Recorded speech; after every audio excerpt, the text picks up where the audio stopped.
All the place. He's been pacing, we've been talking, he's funny. Give it up to Zygy Susser, everybody!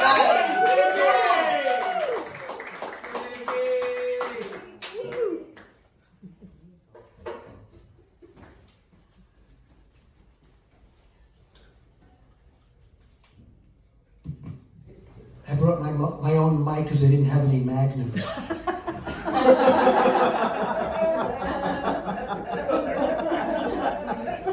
Guess you didn't know there's also going to be an AARP meeting.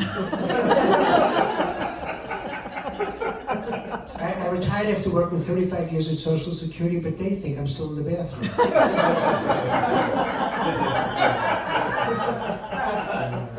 I couldn't decide when to retire, so I asked my boss for advice. He said, today works for me.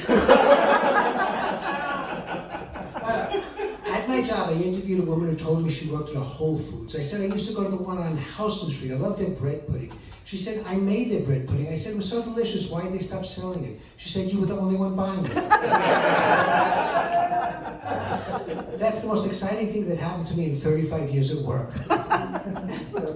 When I handed in my retirement papers, I cried. I'd always hoped to stay long enough to see my assistant manager drop dead.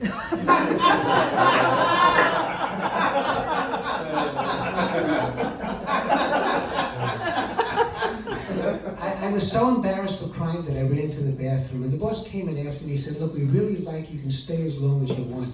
I said, that's really nice because I'm having second thoughts about retiring. He said, no, I mean you can stay as long as you want in the bathroom.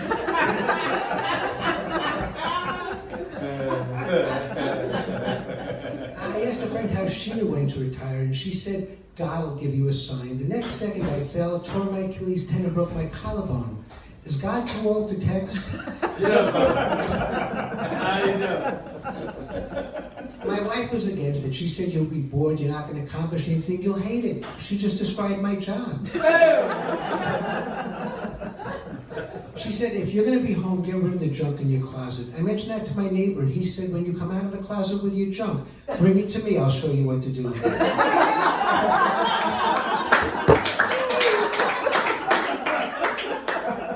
What a nice guy.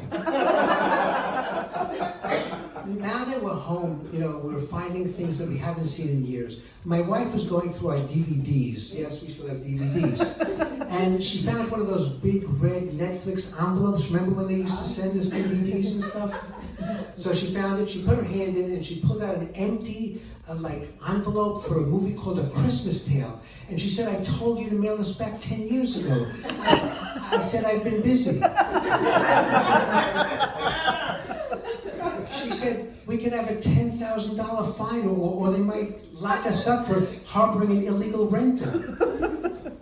She said, you have to find it. So I said, I don't know where it is. She said, look in the DVD player. Luckily, we've always had the DVD player plugged in because we needed a clock in the living room. So I pressed eject, and sure enough, out it came. I said, oh, let's watch it. She said, no, I want it out of the house immediately. I didn't want the mail carrier to know that I still watch Netflix tape, DVD, so I went all the way to the post office, dropped it in, come home, really happy, we celebrate, we're home free, nobody knows, whatever. 2 days later, I got my next DVD from Netflix. I totally forgot that when you mail them a DVD, they mail nothing like that. This one was called Me and Orson Welles. I don't know why I wanted that movie. 10 years ago I wanted that movie. I don't want it now. And then I started thinking, when my DVD goes back to the Netflix warehouse, these guys are probably sitting around a table playing poker. They haven't seen a DVD rental return in years. They don't even know what to do with it. They have to look up the protocol of what to do with a DVD. Then they have to find my queue, my list, and see what the next tape is to send to me, DVD. Then they have to get me and Orson Welles and blow off 10 years worth of dust for me and Orson Welles, put in an envelope and mail it to me. Then they have to see who's the next person on the list to get a Christmas Tale. That person gets it and says, oh my God, honey, you're not going to believe this. We just got a movie from Netflix. Do you believe it? A Christmas Tale. And she says, finally, I've been waiting 10 years for this.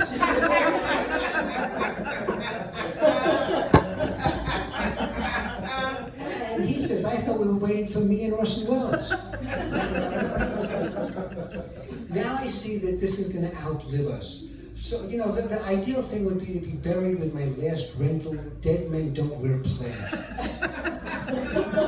But how many people go out exactly the way they want? So what I'm going to do is, in my will, I'm going to leave my Netflix queue to my son and my DVD player to my daughter. That way I'm hoping that after we're gone, they'll still stay close.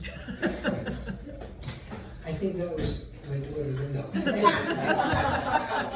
And if worse comes to worse, at least my daughter will have a clock in her living room. And for those of you who think I'm not telling the truth, I'm not a pro comic, but I just want to tell you this is real comedy.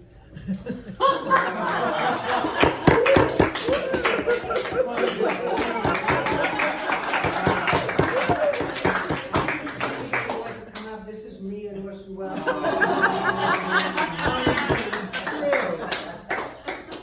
You know, our daughter moved back in with us after college, and she said she's doing it to save money on rent. I said, now you're going to pay more in therapy. She stayed out late, and you know, we wanted to know when she was coming home, so we texted her. And when she didn't get back to us in an hour, we got mad. And when she didn't get back to us in 2 hours, we got scared. And when she didn't get back to us in 3 hours, we listed her room on Airbnb.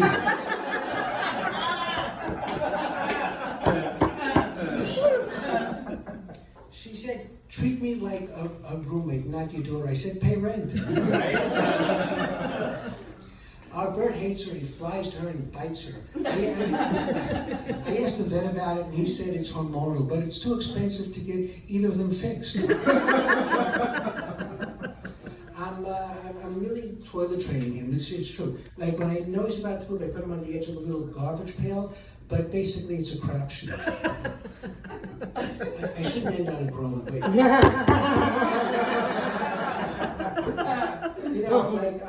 You know, our son used to call like maybe once a week and stuff like that. And now because of the pandemic, he's calling much more often. And it's really sweet. He says the same thing every time. Make sure you wear a mask. Make sure you socially distance. Make sure I'm in the will. Thanks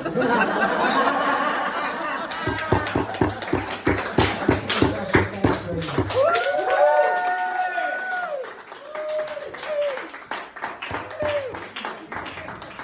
Zygy Susser. Pull it out. And you put the twinkie and the winky. And you had a great set. That's Enjoy. right.